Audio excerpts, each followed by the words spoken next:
What's up, everyone? After months of speculation, it appears the NFL is finally moving forward with private equity investment.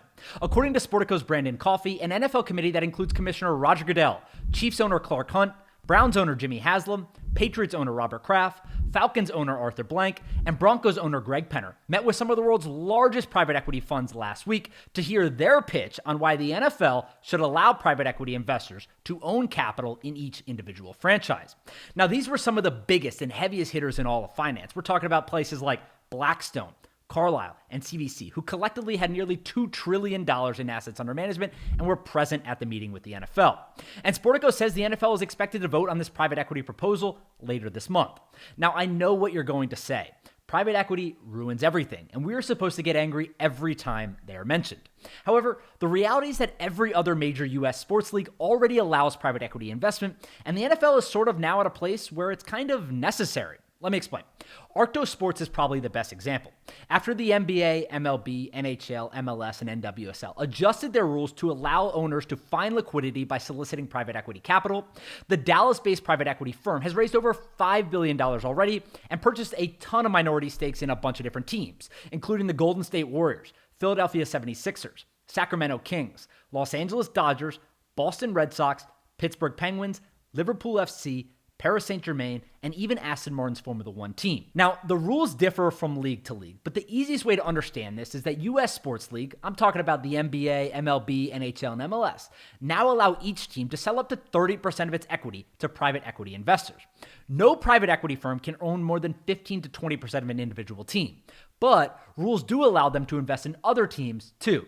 So again, they can't own more than 15 to 20% of one team, but they can go to a bunch of different teams and build 5, 7, 8, 10% stakes in a bunch of different teams rather than just one. The NWSL is an outlier because it's the only league where PE firms can own a majority stake in a team. Sixth Street took advantage of this rule last year, paying a $54 million expansion fee to buy majority control of an expansion team called Bay FC. These investments are part of the reason franchise valuations keep increasing across sports, and the win-win structure combined with the NFL's business model sort of makes it a no-brainer. Private equity firms love these deals because it allows them to lock up billions of dollars in capital over a long time horizon. Most firms won't be able to charge the standard 2 and 20. That's a 2% management fee and a 20% share of profit. But even at a reduced fee schedule, they still get to print money and use the lack of liquidity to their advantage because they're locking up that money for such a long time horizon. Investors don't mind the fees and the lack of liquidity because PE firms are giving them access to an exclusive club. Sports teams have a long track record of price appreciation with little correlation to the broader stock market. Multi-billion-dollar media contracts have built-in escalators that allow them to accurately forecast revenue growth, and the introduction of sports betting and the continued development of mixed-use real estate projects essentially act as a call option on outsized capital appreciation. However, the biggest winners from this model are probably still the NFL teams and ownership groups. Franchise valuations across every sports league, but especially in the NFL, have become so ridiculously expensive that owners, majority and minority owners, are having a hard time finding liquidity.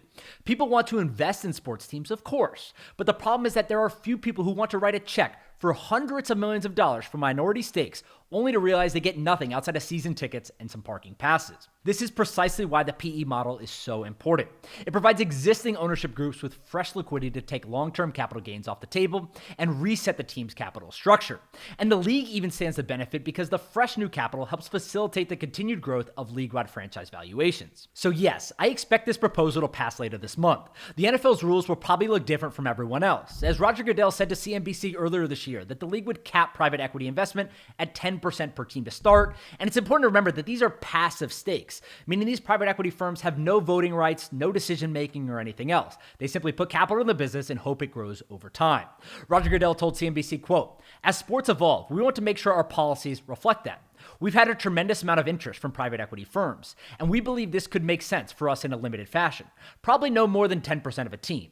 That would be something we think could complement our ownership and support our ownership policies." End quote. Now again, PE firms will have no say in franchise operations, but perhaps even more importantly, there's rumors already out there that NFL teams may have the contractual right to repurchase these private equity stakes down the road if they're not happy with the outcomes or the franchise valuation goes higher than they expected. But this is all sort of to be expected. The NFL has always taken a cautious approach to new business initiatives. They would rather let a smaller league test concepts, review the data themselves, and then decide whether or not they were worth implementing. However, we are now at a point where this is a necessity. The Dallas Cowboys recently became the world's first franchise to reach a $10 billion valuation, according to Sportico, and the average NFL franchise is now worth nearly $6 billion, a 15% growth from 2023. Investors want in on that growth. Private equity firms want to build a profitable new business, and franchise owners want to see their team valuations continue to rise. And private equity solves all three of those problems.